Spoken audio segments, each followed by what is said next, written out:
Cek satu. Cek satu. Tak kicuat dulu. Bismillahirrahmanirrahim. Assalamualaikum warahmatullahi wabarakatuh.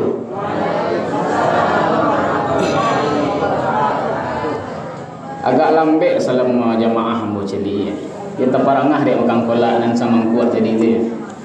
Daun salam di dusuk semua yang menjawab salam ambo doakan panjang umur.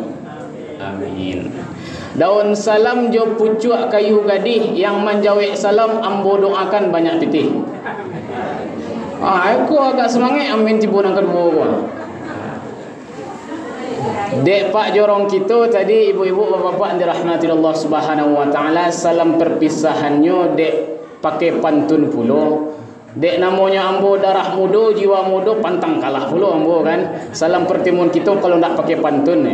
Pamaning ustaz mah pakai cik ibu-ibu bapak-bapak. Pakai ndak di dusu ambo balataan sama randang je boleh dagiang tadi. Pagaruyung balantaikan batu. Luruhlah jalan basimpang tigo. Lah rindu hati nak bertemu di bulan suci ko kita bersama-sama. Jangguilah putih saruman perak, patando apa-apa Allah tuo. Di bulan suci ko amal salih kita banyak.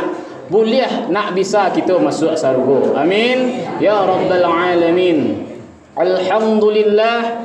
Alhamdulillah nahmaduhu wa nasta'inuhu ونستغفره ونعوذ بالله من شرور أنفسنا ومن سيئات أعمالنا من يهده الله فلا مضل له ومن يضلله فلا هادي له أشهد أن لا إله إلا الله وحده لا شريك له وأشهد أن محمدا عبده ورسوله اللهم صل على محمد وعلى آله وأصحابه ومن تبعهم بإحسان إلى يوم الدين أما بعد.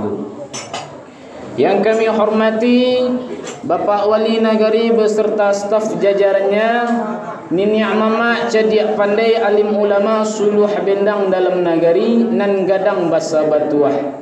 Dan kita dulukan salangkah dan kita tinggikan sarantiang. Kapai tempe batanyo kapulang kababarito, dan terkhusus dan teristimewa kepada ibu-ibu, bapak-bapak, kaum muslimin dan muslimat, hadirin wal hadirat, jamaah salat tarawih yang dirahmati oleh Allah Subhanahu wa taala.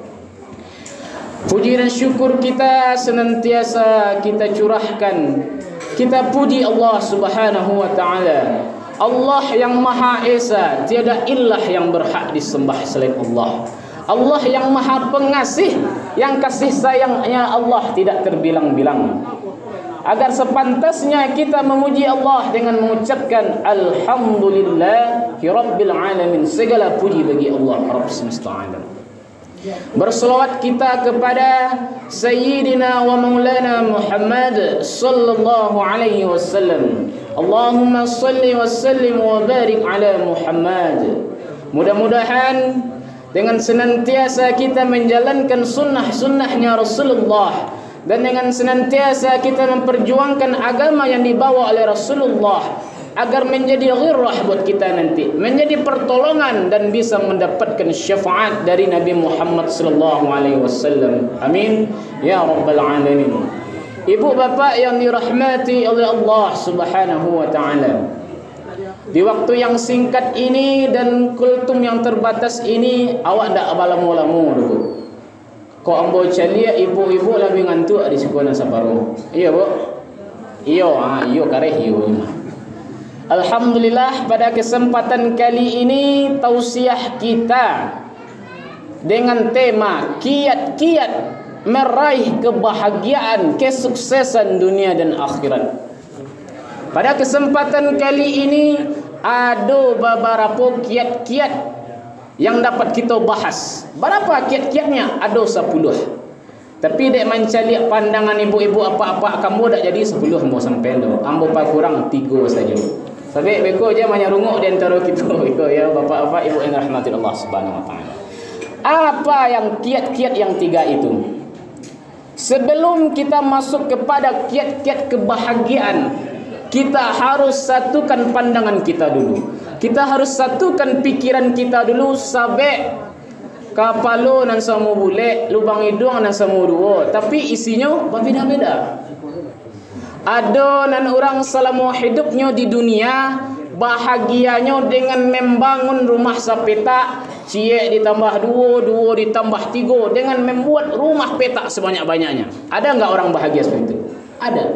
Ada pula orang dengan meraih kebahagiaannya dengan membali tanah sebanyak-banyaknya. Kapam pralu bekonya bali tanah sanagari di orang kaya itu. Ada pula orang bahagia seperti itu. Ada pula orang nan bahagia melihat anak-anaknya sukses semuanya. Alabi balaki anaknya cek seorang, alabi babini nan seorang menjadi pejabat, nan seorang menjadi pegawai, nan seorang menjadi presiden lah contohnya. Itu bahagia. Tapi bahagia yang sesungguhnya yang diinginkan oleh Allah apa? Yaitu beriman kepada Allah. Jikalau kita hidup beriman kepada Allah, insya Allah apapun yang kita inginkan akan diperkenankan, diberikan oleh Allah Subhanahu wa ta'ala. Ada sebuah kisah di suatu riwayat, ketika itu Rasulullah dan para sahabat duduk dengan Abu Bakar, dengan Umar, Uthman dan Ali. Ketika itu ada seseorang yang kaya sedang berjalan di hadapan mereka. Lantas apa kata Rasulullah? Ya Abu Bakar, apa penilaianmu dengan orang kaya yang baru jalan dari tadi? Apa kata Abu Bakar? Hanyalah Allah dan Rasulnya yang mengetahui. Pertanyaan kedua, Rasulullah bertanya, Abu Bakar, apa penilaian engkau kepada orang yang kaya tersebut? Kalau menurut saya ya Rasulullah, dia ini orang kaya. Kalau dia berbicara, pasti semua orang akan mendengarnya. Kalau dia butuh pertolongan, pasti semua orang mau menolong dia, karena dia orang kaya. Bahkan kalau dia ingin melamar anak gadis orang, mustahil tidak akan diterima, pasti diterima. Kayu. Ndak itu na ibu-ibu kanio dapat menantu kayu dah. Iya, Bu. Masyaallah. Lantas setelah itu ada seseorang yang dengan kemampuan terbatas, itu miskin lalu. Tanya lagi Rasulullah kepada Abu Bakar. Ya Abu Bakar, apa penilaian engkau terhadap orang yang ini, katanya. Kalau saya lihat ya Rasulullah, penampilan dia kumuh, baju dia cabik-cabik, katanya Abu Bakar.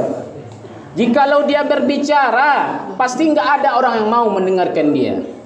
Jikalau dia ingin meminta pertolongan, pasti sari-sari jauh orang yang nio menolong nyonya. Bahkan kalau dia ingin melamar anak gadis orang, mungkin bapiki-piki orang tuanya kamalapeh anak gadisnya kepada laki-laki itu. Itu yang kita rasakan pada saat ini. Lantas apa kata Rasulullah? Ya Abu Bakar, ya para sahabat yang lainnya, jikalau orang yang berstatus tinggi atau orang yang kaya menjadi jaminan bahagia dan disenangi oleh Allah, mungkin di seluruh dunia ini seluruhnya orang kaya, hanya ada satu orang miskin yang beriman kepada Allah. Sesungguhnya orang miskin yang beriman itu lebih dicintai oleh Allah dibandingkan orang kaya tersebut. Jadi kita luruskan pandangan kita, yang namanya kebahagiaan itu sampai ke akhir itu beriman kepada Allah, diridhoi oleh Allah Subhanahu wa ta'ala.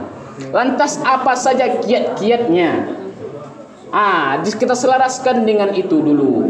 Dengan beriman kita pasti kita beragama.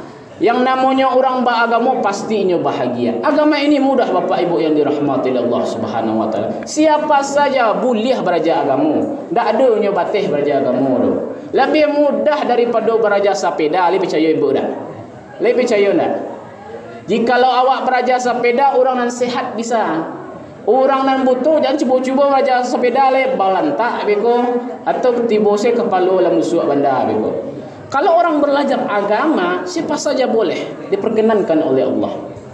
Baik dia Islam atau kafir diperkenankan oleh Allah. Baik dia orang kaya, orang miskin, bahkan orang pintar dan orang bodoh, bahkan orang terbatas, cacat kata kita, boleh belajar agama. Mudah agama. Lantas apa kiat-kiat tersebut? Dek 10 hamba kecil tadi 3 kita bahas. Lai sepakai ibu-ibu. Lain sebagai bu? Alhamdulillah. Apa kiat-kiat yang pertama? Kiat-kiat yang pertama ini adalah takbiratul ula. Takbiratul ula. Apa takbiratul ula itu? Takbir yang pertama bersama imam. Yakninya solat berjamaah. Solat berjamaah ini solat hukumnya wajib. Jamaah ini secara berjamaah kita lakukan adalah sunnahnya Nabi Muhammad sallallahu alaihi wasallam. Lalu timbul pertanyaan, apakah harus kita solat berjamaah? Iya, harus. Tanpa terkecuali. Kecuali cuma dua. Apa saja yang dua itu? Khauf, takut. Dan yang kedua apa? Sakit. Itu saja orang yang boleh meninggalkan solat berjamaah. Dua, khauf, takut, dan yang kedua sakit. Jadi solat berjamaah itu banyak amalannya, banyak faedahnya kita solat berjamaah. Jikalau ada di antara kita yang tidak bisa bacaan dalam solat, ikut berjamaah. Ikut berjamaah. Apabila imam telah membaca di depan, kita ngikut aja walaupun kita tidak bisa baca. Itu salah satu keutamaan solat berjamaah. Jikalau hidup kita ingin diridhoi, diberi kemudahan oleh Allah, dekati Sang Yang Maha Kaya. Jikalau kita ingin kaya, jikalau kita ingin pintar, dekatkan diri kepada Sang Maha Pintar Allah Subhanahu wa taala. Jikalau kita ingin istiqomahkan dalam diri kita, dekatkan diri kita kepada Sang Maha Khaliq. Itu salat berjamaah. Timbul pertanyaan dari ibu-ibu nanti mungko ambo kuah. Kalau ambo bahasa nan padusi ko, ada orang ceramah sebagian dari ustaz padusi ko di rumah saya sembahyang. Iya nak, ada pernah dengar ibu-ibu? Di rumah saya sembahyang. Jikalau kita fikir-fikir kok di rumah saya ibu-ibu ko sembahyang, mungkin tak berang surau ko. Sampai di mana saja kita calik surau ko nampak ramainya padusi ni paling banyak. Bukan begitu bu? Jikalau apa-apa lai sarantak sado di dalam jorong ko sakompak awak tecok rumah pe ka surau penuh sampai ke belakang, mungkin tak ada ibu-ibu yang akan solat di masjid lagi, di rumah dia solat. Maka hadisnya itu ada dua. Yang pertama, Rasulullah menyuruh anak dan istrinya untuk memakmurkan masjid, memajukan, meramaikan masjid. Hadis yang kedua, kenapa Rasulullah larang perempuan solat di masjid? Karena di 14 abad yang silam dulu banyak terjadi fitnah-fitnah yang ditakutkan oleh istri-istrinya Nabi dan anak-anaknya para sahabat. Ditakutkan oleh istrinya para sahabat dan anak-anaknya. Baginda ketika pai ka surau inyo pada zaman itu digaduhnya sama orang-orang kafir. Jadi takut pada masa itu. Jadi hadis yang kedua ini hadisnya bersifat sementara. Turunnya hadis itu karena ada asbabul wurudnya. Apa asbabul wurud? Turun karena ada sebab dan tidak berlaku untuk selamanya. Dan tidak berlaku untuk secara umum, tapi secara khusus. Jikalau kita cari ibu-ibu pada kondisi kampung awak sekarang kok, ada ndaknya gaduh-gaduh ibu-ibu kok di jantan. Lain tak ada kan? Entah kok ada pula nan ibu-ibu ko pai kamu saji nyelakak nyusui jo jantan-jantan muda di luar tu. Ada ndak? Kok ada katarak matanya tu nah. Iya. Ancak lah nang gadi na rancak cari di luar lain. Iya ndak ibu-ibu? Jadi kalau tidak ada damai kampung awak ko, ndak ada orang nama gaduh, persilahkan untuk pergi memakmurkan masjid. Jikalau kita ingin selamat, hidup bahagia dunia dan akhirat. Itu ya kiat-kiat yang pertama, ibu-ibu bapak yang dirahmati Allah Subhanahu wa taala. Lantas apa kiat-kiat yang kedua?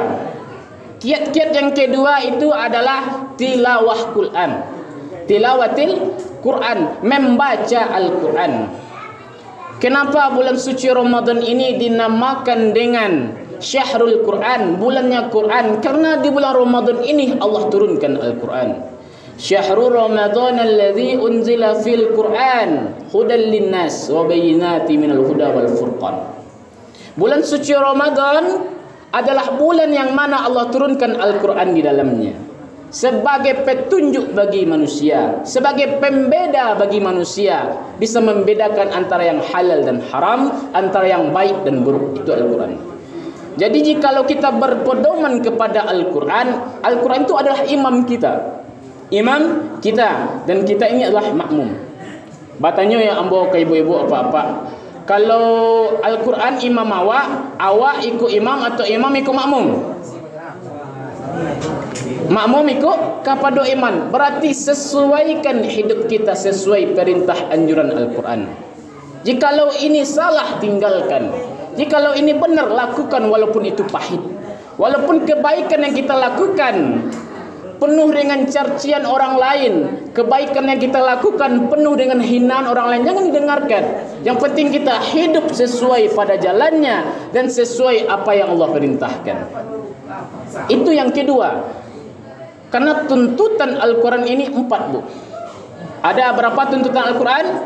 4. Yang pertama, Al-Quran itu menuntut harus dibaca. Nan kedua, apa nan kedua? Yang pertama dibaca, nan kedua dipahami dan dipelajari. Dengan duduk kita di majlis mulia ini mendengarkan pengajian, itu kita telah memahami ilmu Al-Quran. Yang ketiga, dihafal. Kok ndak takau menyimpan pikiran apa-apa, ibu-ibu ndak takau menghafal, sekedar mengamalkan dan memahami Al-Quran. Yang ketiga, yang keempat dikhatamkan. Minimal awak khatam Al-Quran dalam setahun 2 kali lah minimal. Minimal 2 kali. 1 kali di luar bulan suci Ramadan dan 1 kali di dalam bulan suci Ramadan.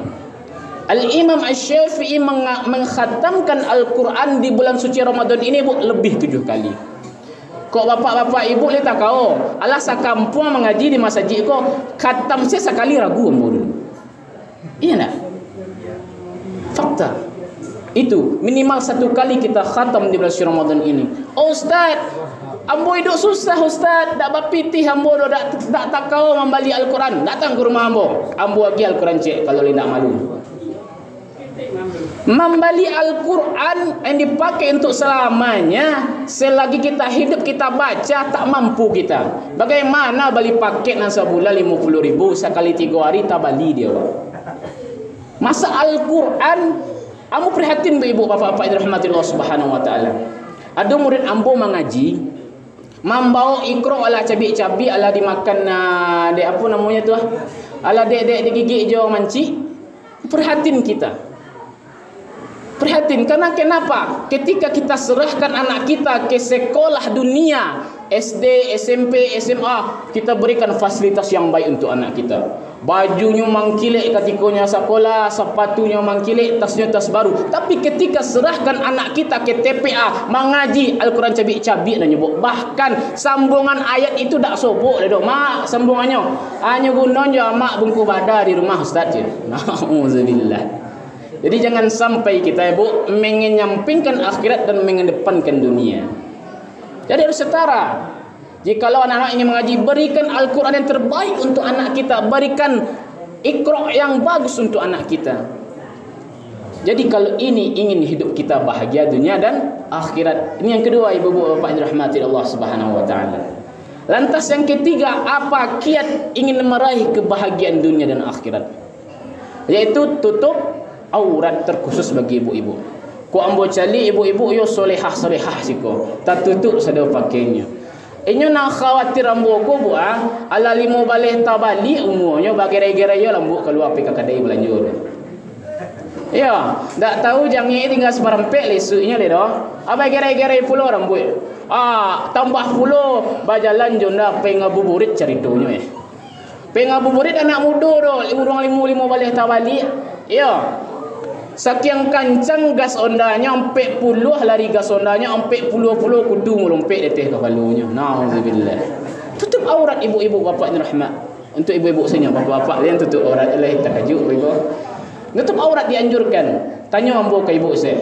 Lebih wajib mana menutup aurat daripada memakai masker? Tutup aurat. Ya, iya mana? Tapi ketika 2 tahun yang lalu lebih wajib mana menurut awak memakai hijab dibandingkan memakai masker? Memakai masker apa? Corona. Corona kita takut sama penyakit, sedangkan kita menutup aurat kita takut kepada Allah Subhanahu wa taala. Menutup aurat ini wajib hukumnya, Bu, supaya ibu-ibu ko pakai cik ambo tadi daknya gaduh-gaduh di jantan di luar. Kadang ada pula penyakit anak-anak muda ni kebuk K7 nang gaek-gaek dinya. Iya. Jadi kita jaga diri kita Bapak Ibu rahmati Allah Subhanahu wa taala. Ibu jaga pakaian dan kami laki-laki jago mata.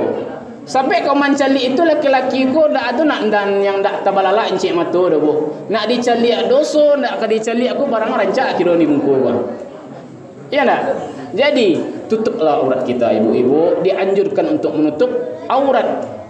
Karena bagi anak-anak yang masih gadis, satu kali dia melangkah keluar dan dilihat oleh orang, satu kali pula dia melangkahkan bapaknya ke dalam neraka. Karena dosa anak itu ditanggung oleh ayah. Ku anfusikum wa ahlikum naro. Wahai laki-laki, pelihara dirimu, anak istrimu dari belenggu api neraka. Bagaimana dengan kita? Jadi tutup aurat itu wajib. Ambo beri contoh bu eksperimen namanya. Bahasa kampung ambo eksperimen. Ada 2 buah gulu-gulu ibu bapa dirahmati Allah Subhanahu wa taala. Dan cie gulu-gulu ko masih babungkih dulu. Babungkih masih basegel ibaratnya kan. Dan cie lagi gulu-gulunya Allah tak buka asal masuk angin senya. Disuruh pajak kecil yang indak barakah kecil awak, suruh pilih gulu-gulu mana kau nyambil. Gulu-gulu mana kau nyambil sama anak-anak tadi. Pastinya yang bungku anak-anak tahu alum barakah kecil awak itu kan, tapi tahu mana yang suci dia. Bagaimana dengan kita? Apakah menutup aurat tu angin ustaz, menutup aurat besok ambo balian jilbab nak pakai kipih di belakang besok nah.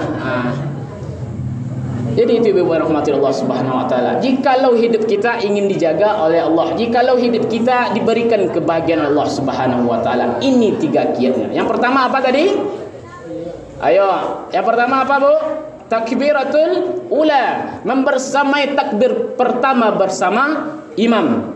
Yang kedua apa? Tilawatil Quran, membaca Al-Quran. Ya ibu, paham? Baca Al-Quran jikalau hidup kita ingin diarahkan, Al-Quran lah petunjuknya.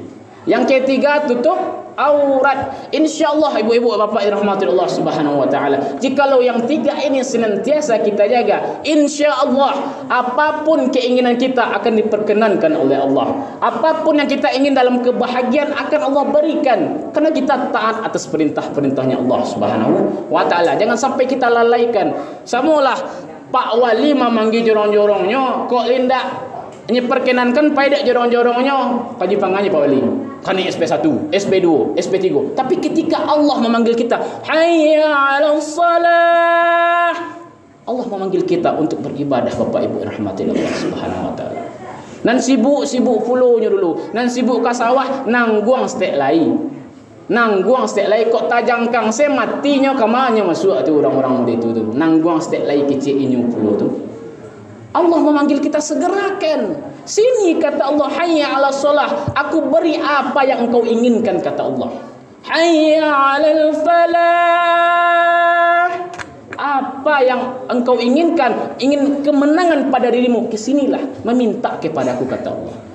Tapi bagi orang yang separuh-separuh, nan lainnya dengan puluh, nan indaknya dengan semua sekali doh. Malahan ada orang mengecek mamakak si azan kuah, hanya serupuan suara azan ku jo suara gonggongan wow. Nauzubillah. Mudah-mudahan orang tersebut Allah beri hidayah dan Allah kembalikan kepada fitrahnya yang suci. Amin ya rabbal alamin. Ini 3 harus kita jaga ibu-ibu. Kalau tak takau 10, kalau ada waktu kita besok kita sambung dengan 7 lain. Dan insya-Allah kita amalkan yang 3 itu ibu-ibu. Insya-Allah apapun yang kita inginkan akan diperkenankan oleh Allah Subhanahu wa taala. Singkat, tepat dan padat. Mungkin itu saja yang dapat kita sampaikan Bapak Ibu, karena waktu terbatas. Kau ambo celiak kau apa-apa lebih ngantuk risiko ibu-ibu, lebih ngantuk ka membasuh piring di rumah ya ibu-ibu. 3 itu kita amalkan insyaallah. Insyaallah apapun yang kita inginkan diperkabulkan oleh Allah Subhanahu wa taala. Amin ya rabbal alamin. Usikum bi nafsi bittaqwallah. Wassalamualaikum warahmatullahi wabarakatuh.